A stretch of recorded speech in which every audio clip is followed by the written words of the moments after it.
The following presentation is a production of Ride the Wave Media.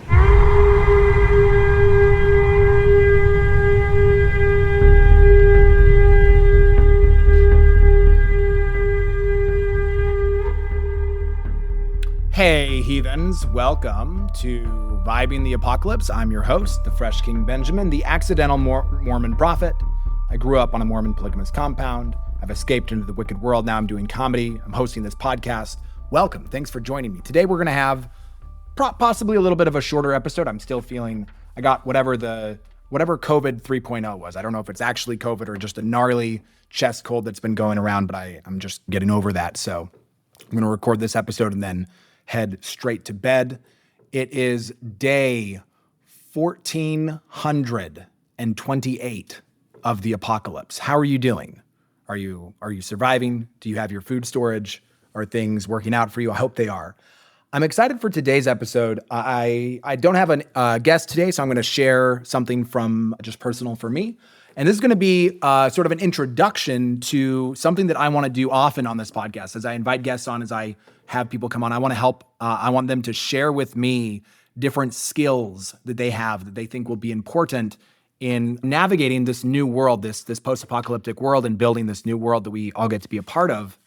And that could be things like digging shelters and slaying zombies and having food storage, but it could also be other things. It could be softer skills. And today I want to talk about one of the most useful and beneficial skills that I've discovered in the wicked world, and that I think is very relevant and very important for this new environment that we find ourselves in. And that is the magical power of setting boundaries, of using language to structure our interactions with other humans, and then drawing lines in the sand and holding our own personal boundaries.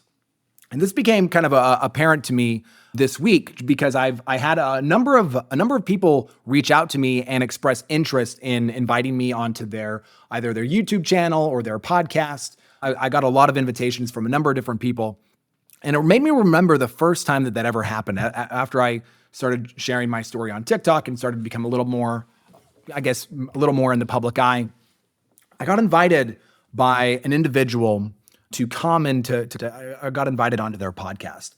And before I did it, I have a rule, right? I have a rule where before I have a conversation with someone, I like to have an informal off the record conversation to just do a vibe check, right? To just do a vibe check. Because as someone who's been taken advantage of in some gnarly ways by people that should have cared for me, like my parents, I've learned that it's really important for me to be in alignment with the people that I'm having conversations with. And so for me, it's really important that before I have a recorded public conversation with someone, I want to have a private conversation with them to just see if they're on the same, are they on the same wavelength as me? Do they have similar values? What are their intentions in having this conversation? And this first time that I had this opportunity, I had a conversation with this person, and they were saying all of the right things, but there was just sort of something about their vibe. There was something about their energy that made me feel a little bit uncomfortable. It made me feel a little bit off. And so I ended the conversation. I sat on it for a little bit, and ultimately I told this person, I was like, you know what? I really don't want to have a conversation with you. I think that I'm gonna pass on this invitation. Thank you. And a couple of weeks later, I found out that this person had violated the privacy of that conversation and shared it with other people publicly. And I felt really proud of myself for honoring my intentions and for using language, for using kind of a structured approach to this interaction to allow me the space to get to know this person and to feel into whether or not a conversation with that person was going to be in my highest good. And that taught me a lot about the power of language, and not just language, but formal, linguistic structures, like having a language process for interacting with someone that allows you to navigate the complexities of an interpersonal relationship and make sure that everything's above board. Because I think that we often are programmed as young children, especially in sort of a high demand cult background. We're programmed, but I think all children really are. We're programmed to be polite. We're programmed to be nice. We're programmed to defer to what other people want. We're told, hey, just go along. Like if someone asks you to do something, it's generally rude to not do that thing, right? If someone asks you invites you onto their podcast, if someone invites you to have a conversation with them, it's rude to say no. And it took me a little bit of time. It took me some therapy. It took me some life experience to realize that the onus or the control is actually in me, right? That I get to decide what's rude and what's not rude, short of like being an asshole, right? Short of that. But that it's not actually a requirement for me to say yes to everything. It's not actually a requirement for me to say yes to everything. And that I can actually use language to structure the conversation, to structure interactions with people in a way that is healthy for me. And so now I have a whole process, right? I have a whole process that I go through anytime someone's interested in having me on a podcast or inviting me into an interview or anything like that, where I will, first I check out their stuff, right? So I go and I look at what they're creating and I get a sense for how they show up online, right? How are they showing up in their creative projects? And if I like that, if I get a good vibe from that, then I'll invite them for a private, usually a Zoom conversation is what I prefer, where we can just have a dialogue about who they are, what their values are, and what their motivation is, what their goal is for this conversation. And then I give myself some space. So I never say yes in that conversation. I give myself some space and I say, okay, I need to feel into this. I need to feel into this if this is right, if this is a good move for me, if this aligns with what I want to do. And I'll give myself usually a day, right? I want to be able to sleep on that. And if it feels good, then I'll proceed to the conversation. And that was a big step for me, learning that not only that was okay for me to do, but that it was okay to have a sort of a structure and a process for doing that I didn't need to say yes immediately.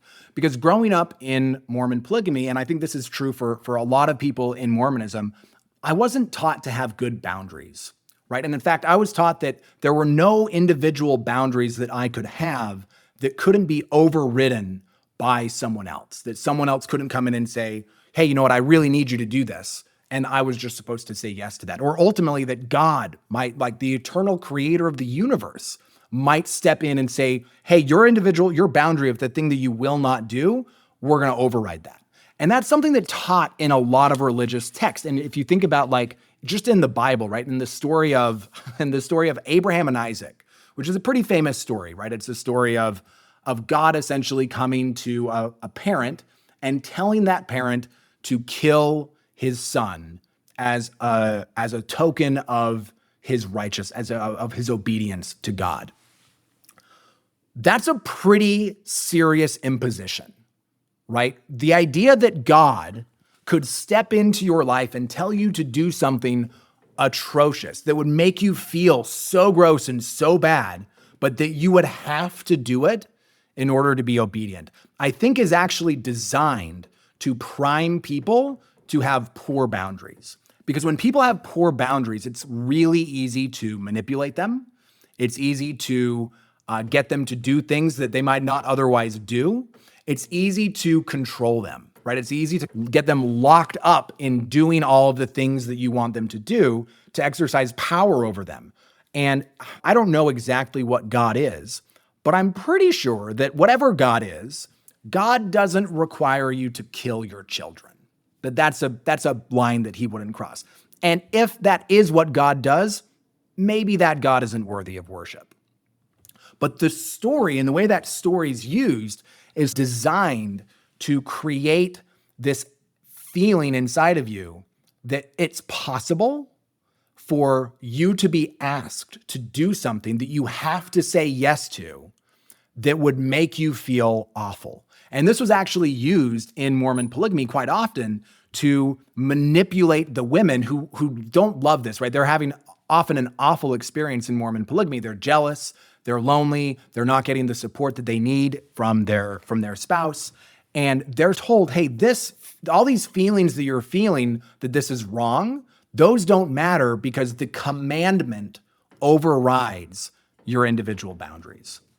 And so for me, it took me the better part of a decade to really start to learn how to set a boundary, and then more fundamentally, how to value myself enough to admit, or not even to admit, but to just insist that my wants were worthy of being acknowledged and met. That I got to say no and not to have a reason for it. I don't have to have a reason. I just no is a complete sentence, right? And that realization came through at a little bit of a cost, right? Of multiple times when my boundaries were overridden. Very early in my marriage, I'm divorced now, but very early in my marriage, my ex-wife would very often, she would try to step over my boundaries a lot. And early on, I would allow that. I would kind of like, oh, well, I'm supposed to be kind. I'm supposed to do what my spouse wants me to do. So I'm going to be agreeable. I'm going to let this slide. I'm just going to do what she wants me to do. And that slowly chipped away at who I was and what I wanted. And it slowly chipped away at my ability to be here in this world. And as I started to set boundaries, as I started to learn and insist on my reality that I got to be here too, that what I want matters, that my no's matter, that ultimately is some of the conflict that then ultimately led to our divorce. And for me, that was worth it, right? For me, I know that divorce is a touchy subject, that for a lot of people, they may not be happy with that, with their divorces. I'm very happy with it because it came with, that was the cost that I had to pay, the price that I had to pay for my existence. And by my existence, I don't mean that like I was going to get killed or anything. What I mean is the right of Ben as a conscious entity to exist in this world and to ask for what I want and to take the things that I want and to do the things that I want to do, to have will and power and influence and to express the thing that's inside of me. I had to be able to set boundaries. I had to be able to say, this is a line, and if you cross that line, there will be consequences. I will do things. And that's what I ultimately learned about boundaries, is that boundaries really aren't about controlling other people, because you can't. There's nothing that you can do that can actually control another person. So a true boundary isn't about saying, hey, to this other person, hey, you need to do this, you need to do this, you need to do this. A true boundary deals with your individual actions, right? What you will do if your line is crossed. And I actually found a really brilliant and very helpful framework for setting boundaries. Book from my therapist, highly recommend it. It's called How to End the Drama, Stop Caretaking the Borderline or the Narcissist. It was a great, fantastic read, literally changed my life. I realized that I had all of the wonderful characteristics of a caretaker, which essentially means that I was attempting to manipulate through doing whatever anyone else wanted me to do, right? So the caretaker is the mirror side of the narcissist or borderline, because the caretaker tries to get what they want. They try to manipulate relationships by doing everything that's asked of them. And that's a gross way to be, right? That's not a kind thing. That's not actually showing up as real and who you are. That's manipulative, right? It's just as manipulative as the borderline or the narcissist. And it's something that you have to learn how to step out of, right? And it took me a number of years to really be able to wrap my head around that. But this particular framework was really useful because in order to be effective, this is the apocalyptic skill that I want to share with you all today. The apocalyptic skill is setting boundaries. And I think that this is so important, especially in a post-apocalyptic world, because so many of our social boundaries, so many of our personal boundaries, there are so many of the lines that we've drawn all throughout our society, all throughout our individual lives that are crumbling right now because we're in this period of intense change. And so because social boundaries are falling apart, governmental boundaries are falling apart, familial boundaries are falling apart, it's going to become really, really important for each one of us to be able to be grounded in who we are, to know what it is that we want, to know what it is that we will say yes to, and to know what it is that we will say no to, and then to be able to effectively set relational, societal, and familial boundaries to get those wants and needs met.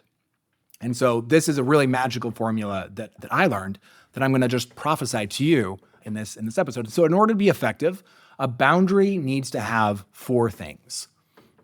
So first is a statement of the behavior that you find inappropriate.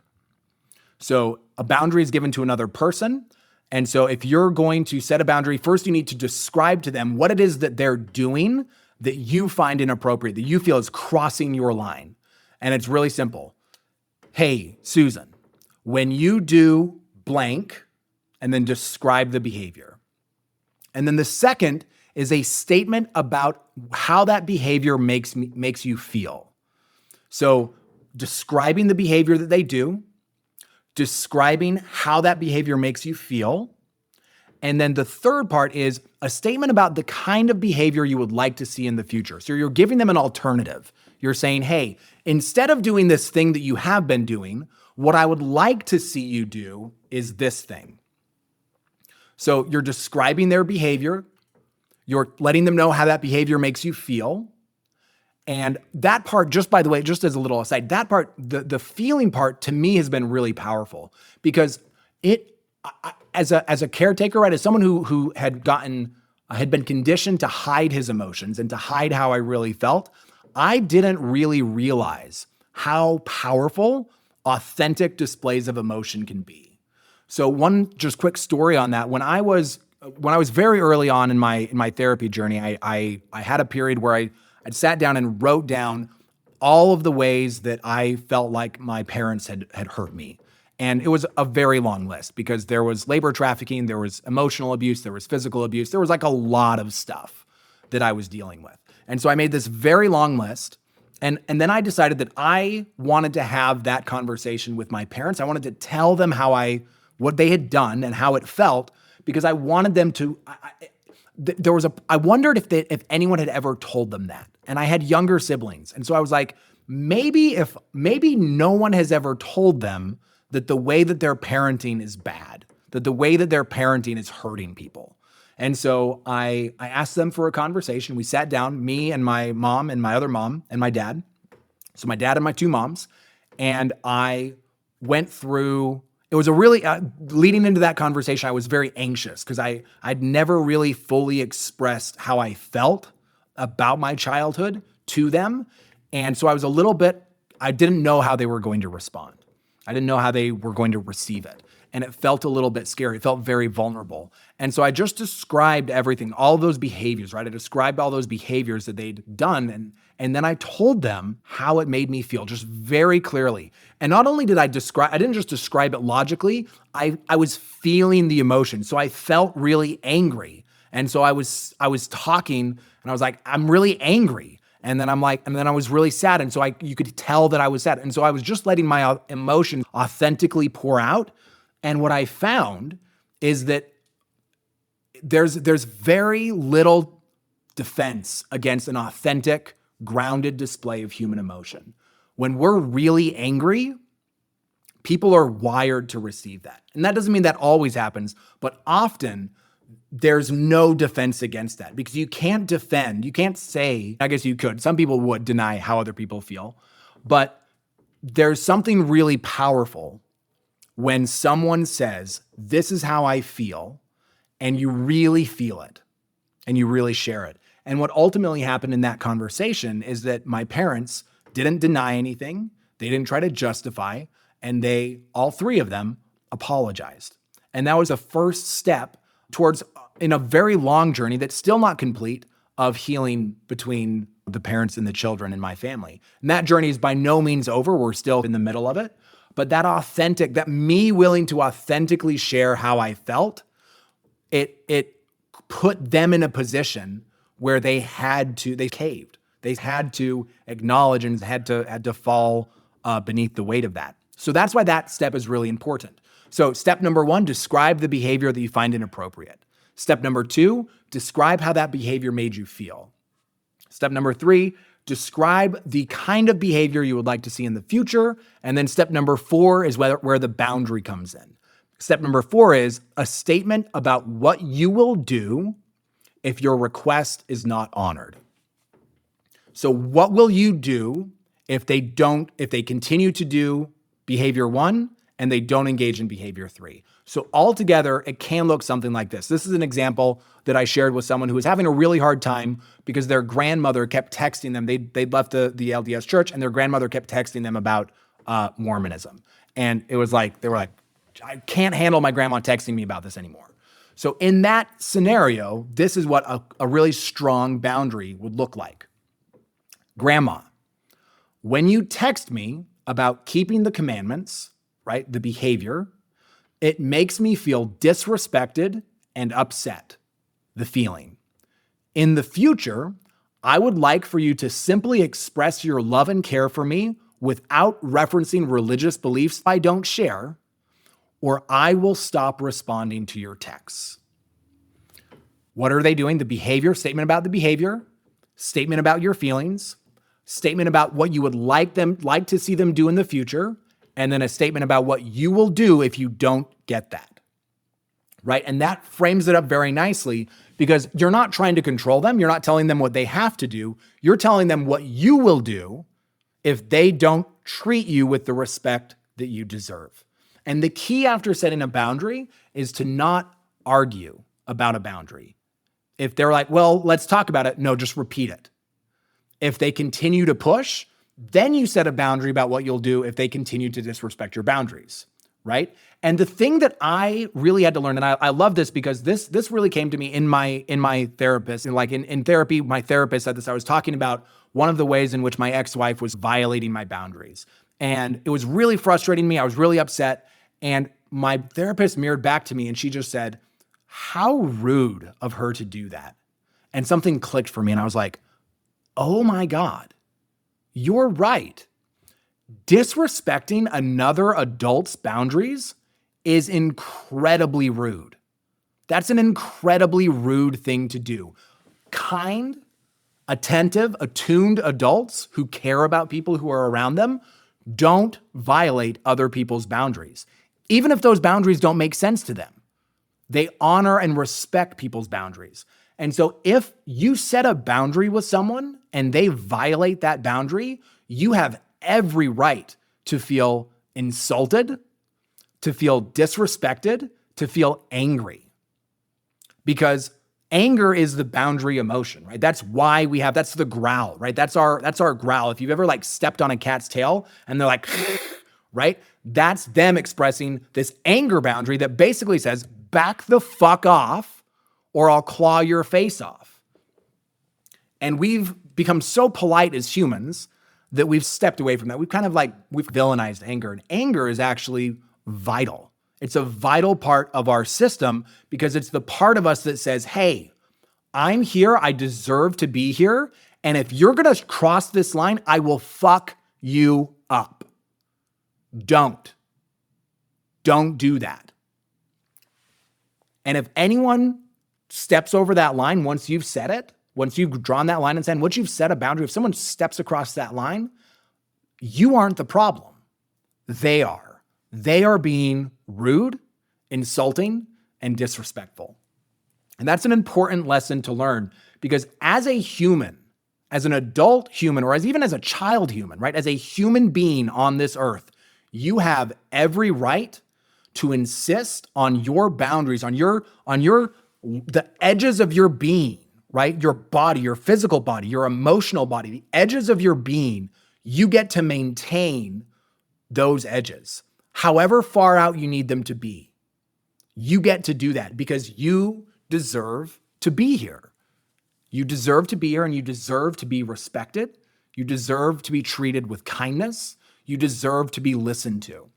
And especially if you've grown up in a cult or in an abusive family system, it might not feel that way all the time. You might feel like you always have to cater to what other people want. And if other people violate your boundaries, you might feel like, oh, well, I have to make space for that. I have to allow them to do that. No, you don't. No one has the right to violate your boundaries, whatever they are. You don't have to have a reason for boundaries. You don't have to have a reason for saying no. No is a complete sentence. That's the whole idea. That was a really valuable lesson for me. That was a really valuable skill. And it took me the better part of a decade to really learn that and then to feel that grounded in my body. So that is our apocalyptic skill for today, for vibing the apocalypse. And I think that I think it's important because I think that the more crazy the world gets, especially as we move into this wild election year, it's going to be really, really important for us to do two things. Number one, it's going to be really important for us to speak our boundaries into existence, to do the work of understanding where our boundaries actually are and then speak them into existence. And then number two, it's going to be really important for us to listen to and to honor and respect the boundaries of other people. Because other people are going to have boundaries that we may not agree with, that we may not feel are necessary, that we may feel like are maybe we don't want to do that, right? But as we tumble into this chaotic year, it's going to be really important for us to insist that we are treated with respect and then to give that respect to our fellow humans because we're all here. We're all here on Turtle Island. We're all here trying to make the best of this chaotic apocalypse that we're in, and we all deserve to be here. We all deserve to be here, and we all deserve to be respected and cared for and loved. So, you heard it here first. Well, you probably didn't hear it here first, but that's my little prophecy on boundaries. Couple things before I wrap up. I want to repeat those 4 steps for you in case that's helpful. Number 1, a statement about the behavior that you feel is inappropriate. Number 2, a statement about how that behavior makes you feel. Number 3, a statement about the kind of behavior you'd like to see in the future. And then number 4, a statement about what you will do if your request is not honored. That's how you set really powerful, really, really intentional boundaries in this apocalyptic world. As always, if you're new here, welcome. You can follow me on Instagram, on TikTok, on YouTube at The Fresh King Benjamin. And then remember that I've got a comedy show coming up on the 25th of February at Wise Guys at the downtown Salt Lake. The last one sold out. This one will too. So get your tickets at wiseguyscomedy.com and we'll see you at the show and we'll talk to you guys next week. Happy apocalypse.